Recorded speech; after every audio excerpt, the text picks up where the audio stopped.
कुछ भी थ्योरी लगाते हो भैया आप लोग। There are judgements. अरे जजमेंट वजमेंट कुछ नहीं, ये कुछ समझ नहीं आता। बेसिक चीज आप बताओ। जी अगर वो ST SC का है जी तो वो अगर 12वीं में अगर उसको 5% रिलैक्सेशन का अधिकार है एडमिशन के लिए, जी वो एक अलग इशू हो गया, वहां कहानी खत्म। नहीं, माय लॉर्ड। अगर मान लीजिए वो यहाँ मेरिट में आ गया है, जी अगर पहले देखिए पहले में पढ़ाई में कमजोर था, जी तब रिजर्वेशन का बेनिफिट लिया। जी अगर कोई कैंडिडेट अगर क्वालिफिकेशन में रिलैक्सेशन ले रहे हैं तो वो अनरिजर्व्ड में सेलेक्ट नहीं हो सकता। अरे वाह, ये क्या बात हुई, ये तो हो ही नहीं सकता। There are judgements my lord. Impossible है। आज मेरिट में मेहनत करके आ रहा हूं मैं, तो क्या मेरा मेहनत मेहनत करने का अधिकार नहीं है मेरा? नो है, लेकिन माय लॉर्ड जो उन्होंने कंसेशन लिया माय लॉर्ड, हाँ वाह, तो ये माय तो लॉर्ड लेवल प्लेइंग फील्ड वाह माय वाह, लॉर्ड वो कहीं इक्वल लेवल नहीं पे वो रहेगा सब माय वो लॉर्ड। अंग्रेजी वाला जो क्योंकि वर्ड है ना, जी वो वहाँ हमको नहीं समझ में आती। माय लॉर्ड हमको क्योंकि सीधी सीधी समझ में आती है। आप मेरिट में आए हो तो मेरिट में हम अगर वो चाहता है कि हम जनरल कैटेगरी स्विच ओवर करें, तो he will switch over it, ये दैट इज राइट। तो आप होते कौन हो? मेरी चॉइस है ना।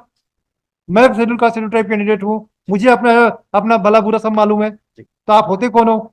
My Lord I am the general candidates my general Lord. Candidate, वही तो बोल रहे हैं। आपका क्या अधिकार है मेरी थॉट प्रोसेस में इंटरफेयर करने का? 77%। 70। 77। फिर क्या है भाई, आपको क्या तकलीफ है? इनको छोड़ो ना, हो गया खत्म। माय लॉर्ड मैं थोड़ा सा ब्रीफ करता हूं माय नहीं लॉर्ड। नहीं, ये चीज को पहले बता दो। हाँ आज एक काम करते हैं, स्टे वेकेट कर देते हैं। अभी बस सुनेंगे मेरे को बोल रही है। हाँ माय लॉर्ड मैं बहस हम ऐसा कर देते जी हैं, अभी इसका स्टे को वेकेट कर देते हैं, सब्जेक्ट और डायरेक्शन देते हैं स्टेट को, इनका अपॉइंटमेंट इशू माय दो लॉर्ड इसमें आप ना भाई। अभी देखो स्टे स्टे को तो देखो, जिसको नौकरी मिल रही है ना उसको मिलने दो। अगर जीतोगे जी पोस्ट क्रिएट कर देंगे, क्या दिक्कत है? आपका अधिकार सुरक्षित, लेकिन स्टे स्टे को तो हम वेकेट हमको पसंद नहीं है। क्योंकि किसी कोई आदमी PSC वगैरह से सेलेक्ट होकर आते हैं, फ्रस्ट्रेशन आता है उसके मन में। क्योंकि मतलब इसमें डायरेक्ट जजमेंट है कि अगर एकेडमिक क्वालिफिकेशन मिले जैसे कि मेरिट ग्रेजुएशन है 12th है, इवन मतलब अगर चेस्ट अरे लेके अगर हमें पता कंसेशन है लेता है स्टे हाइट कैसे लेके। मिलता था भाई। 37 and 38 C Ghanshyam Kashyap, C Ishan Verma AG, सी राकेश कुमार झा, सी अमन पांडे। क्या आपको बुखार उखार आ गया था कश्यप जी? तो वहीं से कर लेते भाई, वेबसाइट अपने ऑफिशियल उससे कर लेते थे आप, BC से। हमारे आने की कष्ट क्यों क्या, आपने वहीं से कर लेते, घर से ही आराम। वो ज्यादा सुटेबल नहीं रहता पूरे पर। हाँ, शायद बात सही नहीं। आपका चेहरा बता रहा है कि तबीयत ठीक नहीं है। वैसे केस भी गड़बड़ लग रहा है, क्या बोलते हो आप? नहीं मेरा केस ठीक है मतलब। ठीक है, चलो आराम करो भाई, देखते हैं। कल तक तुमको गड़बड़ लग रहा था। तो इसमें जो इशू है मतलब इसमें लीगल इशू मतलब ये है कि जो रिजर्व कैटेगरी कैंडिडेट्स हैं हाँ। मतलब इन्होंने जो है 3 बार, कुछ लोगों ने 2 बार रिलैक्सेशन लिया और कुछ लोगों ने 3 बार रिलैक्सेशन लिया जो प्राइवेट रेस्पोंडेंट्स है। और वो मतलब अब जो है अनरिजर्व्ड में सेलेक्ट हो गया है। मतलब पहले उन्होंने रिलैक्सेशन लिया जो BP8 कोर्स है मतलब उसमें क्या? एडमिशन।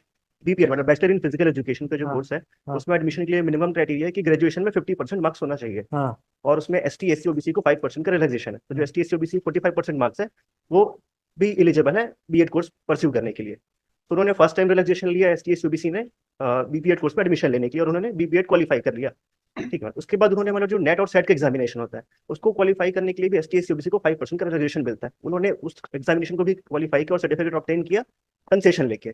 और जो रिक्रूटमेंट हुआ मतलब रिक्रूटमेंट में भी ग्रेजुएशन में मिनिमम 50% मार्क्स रिक्वायरमेंट था सभी कैंडिडेट्स के, लेकिन यहाँ पे भी ST SC OBC को 5% का रिलैक्सेशन था। उन्होंने यहाँ पे भी रिलैक्सेशन लिया कुछ और भी थ्योरी लगाते हो भैया आप लोग। There are judgements. अरे जजमेंट वजमेंट कुछ नहीं, ये कुछ समझ नहीं आता। बेसिक चीज आप बताओ। जी अगर वो ST SC का है जी तो वो अगर 12वीं में अगर उसको 5% रिलैक्सेशन का अधिकार है एडमिशन के लिए, वो एक अलग इशू हो गया, वहां कहानी खत्म। जी आप हर जगह तो रिजर्वेशन का बेनिफिट दे रहे हो, जी तो क्यों नहीं दोगे भाई? तो मतलब हमारा कहना है कि वो जो हर जगह बेनिफिट ले रहे हैं तो उनका जो सिलेक्शन होगा वो उनके कैटेगरी में ही होगा, वो अनरिजर्व्ड में सेलेक्ट नहीं हो सकते हैं। कोई जरूरी है क्या? जो दे आर जजमेंट्स नहीं, माय लॉर्ड। अगर मान लीजिए वो यहाँ मेरिट में आ गया है, जी अगर पहले देखिए पहले में पढ़ाई में कमजोर था, जी तब रिजर्वेशन का बेनिफिट लिया, जी है ना। जी अब फिर धीरे धीरे पढ़ाई अच्छी करने लग गया, जी तो मैं अच्छा हो गया, जी तो मैं काहे लूंगा एडवांटेज? कोई आपको मना है क्या? मतलब कोई रिस्ट्रिक्शन है क्या कि अगर आपने अगर मेडिकल सब फैसिलिटीज को लेते हुए अगर रिजर्वेशन लेते हुए जी एडमिशन पाया है 12वीं में, BP8 में, जी सब में, तो जब नौकरी की बारी आई तो मेरे को लेना जरूरी है क्या? जो मतलब उसमें सुप्रीम कोर्ट है अगर कोई कैंडिडेट अगर क्वालिफिकेशन में रिलैक्सेशन ले रहे हैं तो वो अनरिजर्व्ड में सेलेक्ट नहीं हो सकता। अरे वाह, ये क्या बात हुई, ये तो हो ही नहीं सकता। There are judgements my lord. Impossible है। आज मेरिट में मेहनत करके आ रहा हूं मैं, तो क्या मेरा मेहनत मेहनत करने का अधिकार नहीं है मेरा? नो है, लेकिन माय लॉर्ड जो उन्होंने कंसेशन लिया माय लॉर्ड, हाँ वाह, तो ये माय तो लॉर्ड लेवल प्लेइंग फील्ड वाह माय वाह, लॉर्ड वो कहीं इक्वल लेवल नहीं पे वो रहेगा सब माय वो लॉर्ड। अंग्रेजी वाला जो क्योंकि वर्ड है ना, जी वो वहाँ हमको नहीं समझ में आती। माय लॉर्ड हमको सीधी सीधी समझ में आती है। आप मेरिट में आए हो तो मेरिट में हम अगर वो चाहता है कि हम जनरल कैटेगरी स्विच ओवर करें, तो he will switch over it, ये दैट इज राइट। भाई कॉन्स्टिट्यूशन प्रोवाइड करता है कि आप मेरिट में आना चाहते हैं, तो आप होते कौन हो? मेरी चॉइस है ना। मैं schedule caste schedule tribe candidate हूँ, मुझे अपना अपना भला बुरा सब मालूम है। तो आप होते कौन हो? My Lord I am the general candidates general candidate, वही तो बोल रहे हैं, आपका क्या अधिकार है मेरी थॉट प्रोसेस में इंटरफेयर करने का?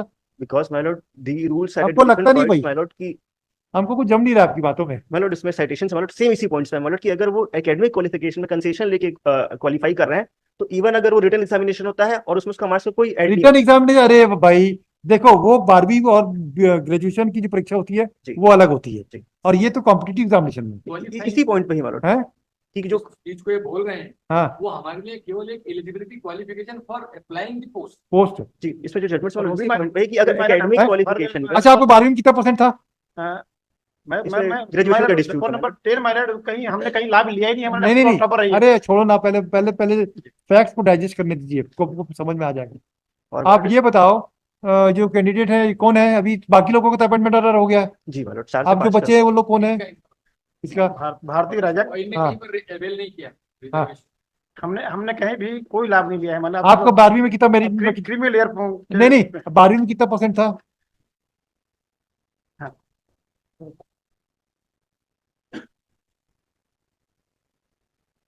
भारतीय राजा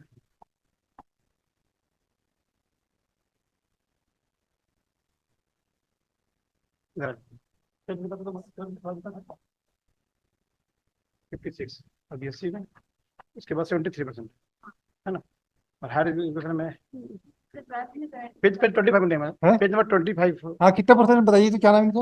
हमारी रिप्लाई भारतीय राजा मैडम। हाँ, क्या है भारतीय रेलवे मैडम को, क्या है भाई 12वीं में? 12th में 56%, नोट करना। हाँ ग्रेजुएशन में 73% हाँ, और पीजी में 62%। सर साथ में नेट क्वालिफाई के साथ मैंने पीएचडी भी कंप्लीट की है। नेट में कितना? नेट में परसेंटेज थोड़ा रहता है, वो तो सिर्फ, जो पीएचडी किया हुआ उसको नेट की जरूरत फिर भी नेट भी पास हो आप। नेट पर हाँ, नेट फिर भी क्या, पास। फिर क्या पीएचडी है? कंप्लीटेड। इनका पीएचडी भी complete स्पोर्ट में पीएचडी किया आप? स्पोर्ट में पीएचडी क्या होती है? क्या पीएचडी होती है स्पोर्ट? यौगिक साइंस, फिजिकल एजुकेशन को कोलैबोरेट किया योग साइंस में। योगा से? हाँ, फिजिकल अभी? एजुकेशन को योग से कोलैबोरेट किया। अभी 21 जून को है योगा डे, नोट कर लो। यस, फिर क्या है भाई? नो माय लॉर्ड इनका जो ग्रेजुएशन उनका मार्क्स है 49 49 का, ये तो 71% बता रही, कितना मैडम आपका? 49 पॉइंट हैं? मार्क्स है माय लॉर्ड 12वीं में कितना, ग्रेजुएशन में? ग्रेजुएशन हमारा बीपीएड होता है, हाँ, बैचलर ऑफ स्पोर्ट फिजिकल, उसमें कितना हुआ? 77%। 70? 77.75। फिर क्या है भाई, आपको क्या तकलीफ है? इनका छोड़ो ना, हो गया खत्म। माय लॉर्ड मैं थोड़ा सा ब्रीफ कर देता हूं नहीं नहीं, ये चीज को पहले बता दो। माय लॉर्ड ये जो बता रहे हैं इनका बीपीएड का क्वालिफिकेशन हाँ। परसेंटेज बता रहे हैं, जो ग्रेजुएशन में तो जो रूल्स ग्रेजुएशन कौन सा ग्रेजुएशन होता मतलब 3 इयर्स ग्रेजुएशन कोर्स है? वो तो बीपीएड की तो होता है ना, एक साल का है वो, एक साल का एक साल का। अच्छा, एक मिनट, बी आप क्या बीएससी की हो कि क्या की हो? फिजिकल एजुकेशन ग्रेजुएशन उसी में पड़ी है भाई, वो तो मतलब एक साल का कोर्स है मतलब इन्होंने सर्टिफिकेट नहीं, नहीं, नहीं। किया एक साल का है वो। बैचलर तो 3 साल का ही 4 साल का कोर्स है? एक साल मतलब बीपीएल 4 साल का होता है मतलब 12th के बाद। बैचलर 1 साल था, अब वो 2 साल का हो गया है। और उसके पहले क्या कुछ वो बीएससी वगैरह करना पड़ता है क्या? क्या नहीं जी। हाँ, बीएससी करना पड़ता है, उसमें एक सब्जेक्ट फिजिकल एजुकेशन रहता है हमारा। उसमें कितना परसेंट था आपका? 49.88। 49.89। तो सेकंड डिवीजन है भाई, 45 के ऊपर तो सेकंड डिवीजन होता है, जी। 45 के नीचे थर्ड डिवीजन होता है, और रिक्वायरमेंट मतलब 50% का है ग्रेजुएशन में। तो वो तो नहीं। हाँ, ग्रेजुएशन में पेड हाँ। ऑलरेडी मैं सीएसए छत्तीसगढ़ रिप्रेजेंट करी, नेशनल भी रिप्रेजेंट कर लिया। तो तो- अगर आप स्पोर्ट्स का क्वालिफिकेशन रखते हैं तो आपका 45% मिनिमम है। मेरी 45% से आपका ज्यादा होना चाहिए। रूल में लिखा है, यस सर। रूल में लिखा है मिस्टर माथुर, क्या होती रूल? और हम जितने भी कैंडिडेट बचे सबका अलग है। आज एक काम करते हैं, स्टे वेकेट कर देते हैं, अभी बहस सुनेंगे मेरे को मूड नहीं है। हाँ मतलब मैं बहस हम ऐसा कर देते जी। हैं, अभी इसका स्टे को वेकेट कर देते हैं, सब्जेक्ट और डायरेक्शन देते हैं स्टेट को, इनका अपॉइंटमेंट इशू। मतलब इसमें आपका भी ऑर्डर है मतलब 25/60 को उसमें स्पेसिफिक आपने डायरेक्शन दिया था एफिडेविट फाइल करने के लिए। अरे ठीक है ना, इसमें आपने सेलेक्ट मतलब 17 पोस्ट है अंडर कैटेगरी की, सिर्फ 4% जो है यूआर के पर्सन सेलेक्ट हुए, उसमें 3 जो है अदर स्टेट के, सिंगल एक स्टेट का पर्सन बस सेलेक्ट हुआ है मतलब इसमें आपने मतलब क्वेश्चन भी फ्रेम किया था मतलब मैं एग्जामिन कर लेता हूँ क्योंकि मतलब 25/60 का आपका ही ऑर्डर है हो मतलब सकता है मैंने फाइल किया हो, अगर नहीं किया हो तो इसके बाद भी मैं उसमें फाइल कर दूंगा। आपका ही ऑर्डर है मतलब हाँ ठीक है ना, ठीक है ना, तो वो हो जाएगा ना भाई। अभी देखो स्टे को तो देखो, जिसको नौकरी मिल रही है ना उसको मिलने दो, अगर जीतोगे पोस्ट क्रिएट कर देंगे, क्या दिक्कत है? आपका अधिकार सुरक्षित, लेकिन स्टे को तो हम वेकेट हमको पसंद नहीं है। नियुक्ति उक्ति में स्टे किसी के फ्रस्ट्रेशन आता है लोगों के मन में। हम्बल सबमिशन माय लॉर्ड में observe my Lord petition will succeed my Lord this हाँ आपका, यस यस यस यस, वो तो लिखेंगे। माय लॉर्ड हाँ, हम अभी सब्जेक्ट टू फाइनल आउटकम कर देंगे ना, तो उसमें माय लॉर्ड फाइनल आपने आउटकम किया था माय नहीं नहीं, तो सब में भी करेंगे हम। लॉर्ड किसी में नहीं, वो हमने वो एक और केस ना कि मिस्टर अमृतो का था, जी। उसमें जी, भी ऐसी कर दिया। हाँ, ये नियुक्ति उक्ति को मिस्टर नहीं करते, अरे किसी कोई आदमी पीएससी वगैरह से सेलेक्ट होकर आता है, फ्रस्ट्रेशन आता है उसके मन में। क्योंकि मतलब इसमें डायरेक्ट जजमेंट है कि अगर एकेडमिक क्वालिफिकेशन में लेते हैं, Merit जैसे कि ग्रेजुएशन है, 12th है, इवन मतलब अगर 6 अरे हमें पता है इसमें कैसे मिलता था भाई, on 2022 entry application was modified 2022 और 2 साल से कंटिन्यू आपको इंट्री ऑर्डर चल रहा है। नो मतलब हमने एडजमेंट नहीं लिया था ना नहीं लिया, हमारी गलती है। नो नो हम मतलब हमारी इंस्टीट्यूशन की गलती है, हम एडमिट कर रहे हैं, कोई दिक्कत नहीं है। मतलब इसमें entry Who has been appointed, has been selected, has been deprived from appointment for last 2 years. Who are responsible for this? We are responsible. सब बीमारी को बंद कर दूंगा मैं। मेरिट में नहीं आया, खत्म बात। कॉम्पिटिटिव एग्जामिनेशन है, अगली बार फिर आ जाना मेहनत करके। दिखाना तुम क्या नोट किया, नोट किए बताना figure. Yes, today the matter was listed for hearing. आपका एप्लीकेशन फॉर विकेटिंग स्टे है? The on application for vacating the stay full stop. The this court by order dated 17/11/2020 has passed the following order. In pursuance of the order passed by this court, the appointment order of the private respondents were withheld. Thereafter, this private respondent have preferred writ appeal before this court, which was before the Honorable Division Bench, which was registered as writ appeal number 443/2021, wherein the Honorable Division Bench passed the following order. Paragraph 4(5).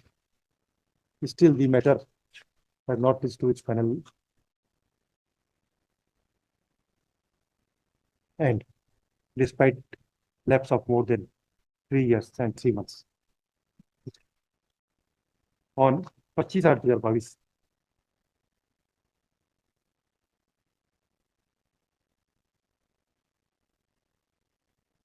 this court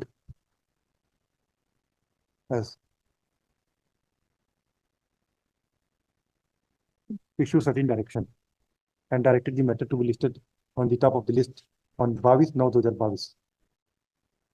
On 22/9/2022, this matter was listed on, was adjourned to 27/9/2022.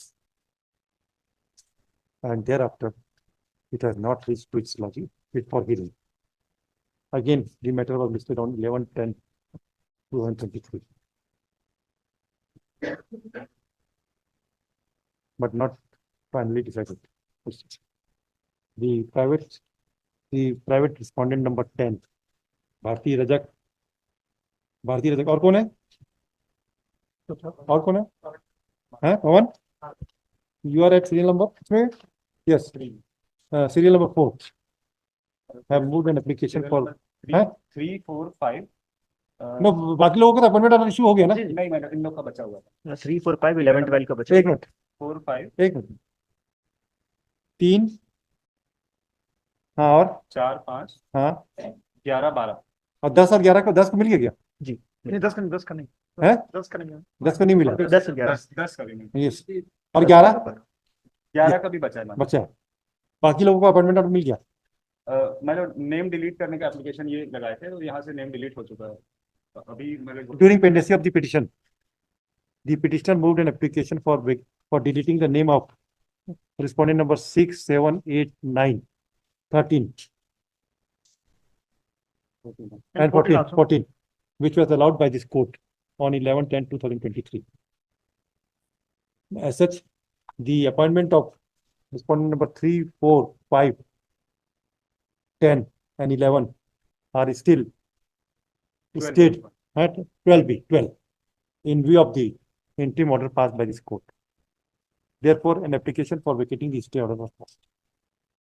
The learned counsel for the petitioner would submit that the petitioner, since the petitioners have secured, have taken the objection, the benefits of reservation at the initial stage of their education, therefore, they cannot march from reserve category to general category, even if they stood on merit position. This is your submission? This was vehemently objected by the counsel for the private respondent as well as the PSC. This court has the private respondents number 10. Mr. Jha, appearing for respondent number 10, would submit that the petitioner's educational qualification cannot be said that cannot be prima facie reflects that she has been granted admission in the graduation course or in the higher secondary school and the undergraduation course or BPEd courses on account of reservation. Therefore, prima facie the submissions made by the counsel for the petitioner is deserves to be rejected. Full stop.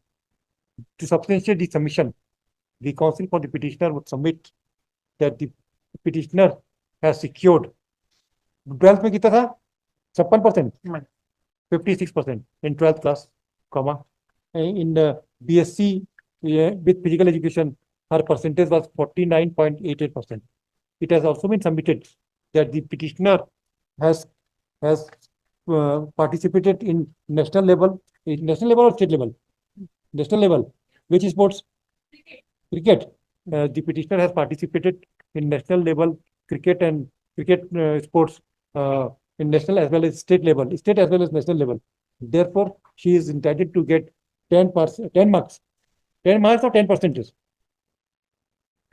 10% in addition to the 10% है 10% है कि 10 marks है 10% relaxation. Therefore she is entitled to get a relaxation of 10% of marks in her graduation course, and according to her according to the petitioner respondent number 10, if she is secured 45% also, then she is eligible to be appointed to be